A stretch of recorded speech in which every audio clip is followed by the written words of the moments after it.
Oi pessoal, tudo bem com vocês? Esperamos que sim. No vídeo de hoje, entre outros assuntos, vamos discutir por que a Lagoa dos Patos sofre tanta variação de nível com os ventos. Como é possível que Tapes e São Lourenço, a apenas 100 km de distância, tenham níveis tão diferentes se a lagoa é a mesma? Para buscar essas respostas, nós trouxemos pontos de vista de quem depende do vento como combustível para se mover sobre as águas da lagoa. Será que o conhecimento dos velejadores é relevante nesse debate? Antes de tudo, para quem não nos conhece, esse é o canal Águas da Costa Doce, sou o Fabiano, estamos aqui para compartilhar tudo o que aprendemos sobre águas, no plural. E se tu, assim como nós, acha esse tema relevante, considera se inscrever no canal. Isso contribui com a gente e faz com que os ventos algorítmicos ajudem a levar esse vídeo de vento em popa para mais pessoas nesse oceano que é o YouTube. A parceria desse vídeo foi com o Alberto Schwank, um velejador experiente e que dedicou grande parte da sua vida a explorar as águas da Lagoa dos Patos. O Alberto, além de nos trazer informações valiosas, revisou e aprovou o roteiro desse vídeo.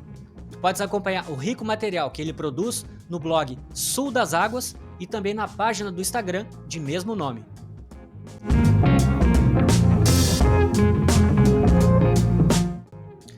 A Lagoa dos Patos possui dimensões gigantescas, se estendendo ao longo de 240 km de comprimento, alcançando uma largura máxima de 40 km e ocupando uma área de cerca de 10 mil km².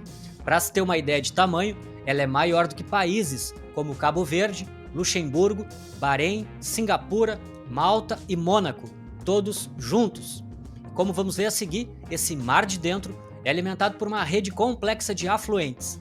Toda essa rede hídrica forma a bacia hidrográfica, que tem como último corpo hídrico, antes de desaguar no oceano, a Lagoa dos Patos. De maneira geral, os principais rios das regiões ao norte e ao noroeste da bacia desaguam no Grande Rio Jacuí, sendo o rio Taquari seu principal afluente. Já no delta do Jacuí, último trecho antes de desaguar no Lago Guaíba, outros rios significativos se juntam nele, como Gravataí, Caí e Sinos. Na sequência, o Lago Guaíba, por sua vez, se conecta à lagoa ao norte. E partindo em direção ao sul, a lagoa recebe, no meio do caminho, as águas do gigante Rio Camaquã. Já chegando na parte sul da bacia, ela é alimentada pelas águas da Lagoa Mirim, através do Canal São Gonçalo. Os principais afluentes da Mirim são o Rio Jaguarão, na fronteira do Brasil, e os grandes rios uruguaios Cebojati e Taquari. Já durante o percurso do São Gonçalo, ele recebe as águas do poderoso Rio Piratini e completa sua trajetória ao se conectar à Lagoa dos Patos, no Pontal da Barra, em Pelotas. Dali, as águas seguem o curso natural para o oceano através dos moles da Barra, em Rio Grande. Esse entendimento amplia a compreensão da origem das águas da Lagoa dos Patos para muito além da região da planície costeira, território que de forma ampla abrange as encostas da Serra do Sudeste, da Serra Gaúcha e do Planalto. Em resumo, essa gigantesca bacia hidrográfica recebe 2/3 das águas do estado do Rio Grande do Sul, além do nordeste do Uruguai. Na sequência, vamos entender por que nos períodos chuvosos a Lagoa dos Patos se comporta como um tanque com várias torneiras para encher, mas com um ralo estreito e parcialmente entupido para escoar. Para começo de conversa, o fator mais importante que determina a elevação dos níveis das águas, obviamente, são as chuvas sobre o território dos afluentes que vimos antes. No entanto, no interior da lagoa, o fluxo das águas, antes de desaguar no oceano, precisa passar por 2 gargalos.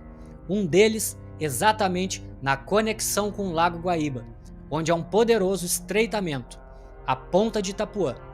Já ao sul, o gargalho é mais complexo, porque além do gradual afunilamento desde a Ponta da Feitoria, entre Pelotas e São José do Norte, até o local onde as águas ganham o mar, no Canal dos Moles da Barra, há um agravante que vamos discutir mais adiante nesse vídeo, o fato de ser uma região muito rasa, devido à grande quantidade de sedimentos trazidas pelos rios da bacia.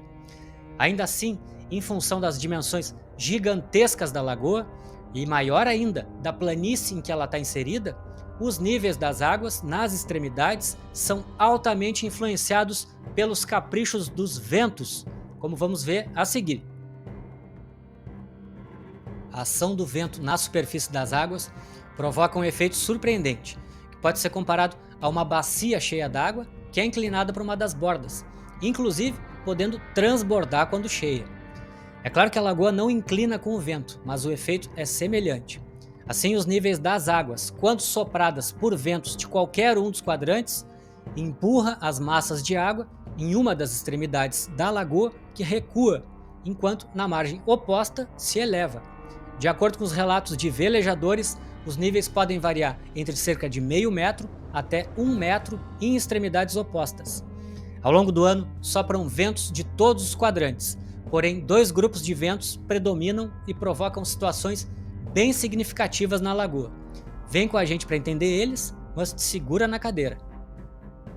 O primeiro grupo de ventos, soprando dos quadrantes leste a nordeste, afeta principalmente a metade sul da lagoa. É uma presença constante ao longo do ano no Rio Grande do Sul, porém durante o verão tem intensidade e duração aumentadas, podendo durar até 4 dias. Como podemos conferir no mapa, a direção da lagoa a torna diretamente influenciada pelo vento nordeste. Sob a influência desse vento, a parte norte da lagoa recua, facilitando o escoamento das águas do Lago Guaíba em direção à parte sul. No entanto, ainda que as águas sigam em marcha acelerada pelo vento o caminho para a saída no oceano, o gargalo que começa na ponta da feitoria e vai até o canal da Barra de Rio Grande provoca o represamento das águas, elevando os níveis em São Lourenço, Pelotas, São José do Norte e Rio Grande.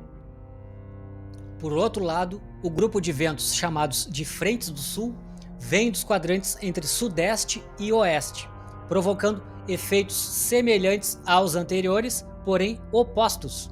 Os ventos frios do sul predominam no inverno e os efeitos, conforme a lógica, resultam na subida das águas na metade norte, mas com agravantes, principalmente durante os períodos mais chuvosos.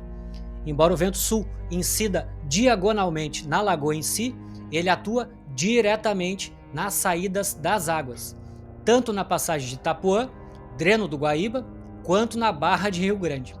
É como se colocassem uma tampa no ralo da Lagoa dos Patos, o que nos períodos de chuvas acima da média na bacia traz graves consequências para as cidades do entorno, principalmente do Lago Guaíba.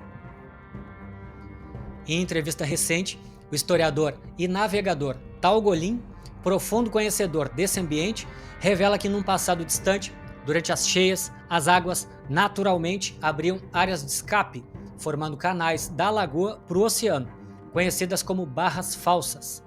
Ao longo da margem leste da lagoa, a possibilidade dessas aberturas temporárias foi impedida pela construção da BR-101, que acaba funcionando hoje como uma espécie de barragem, impedindo o avanço dos canais naturais.